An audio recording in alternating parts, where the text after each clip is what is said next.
Okay, I'm gonna do a quick walk around. Got the roof skin on. Don't have the drip rails on yet. Got the quarters on. Basically, tail light panel.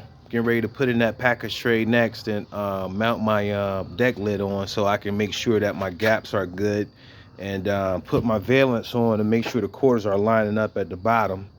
As you know, I had to put outer, I don't know if you can see that, but that's the outer wheel tub because the outer was so rusted, and had to put that in there.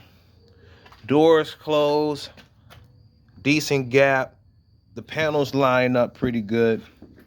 One thing I noticed was, you probably won't be able to tell, but this panel came with the slight dent right up in here, and I'm gonna have to basically get some body work done to get that. The other panel is fine, but I got the roof skin on. You know, you gotta basically push this far back as it'll go.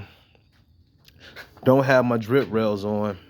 I might do that tonight. I might wait until tomorrow. I don't know. But both doors are closing just fine. So quarters is good. Got my end caps on.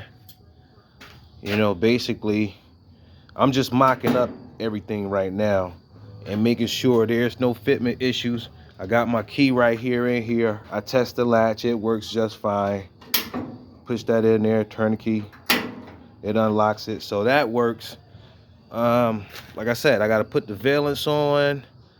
I got to put the package tray on, put my hinges for the deck lid, and that's what I'm going to do tonight. Package tray, get my deck lid so I can make sure that I got nice gaps all the way around.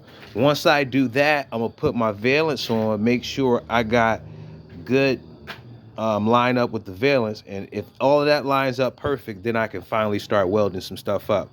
So I haven't put that outer wheel housing in there yet. I'm just mocking this up. I'm gonna have to probably take this down again. Knowingly, I'm gonna have to take it all back down again and get that wheel housing put in on that side. But once I get everything mocked up and everything checks out good, everything looks good, I'm gonna go ahead and get the welding, guys. See you on the next one.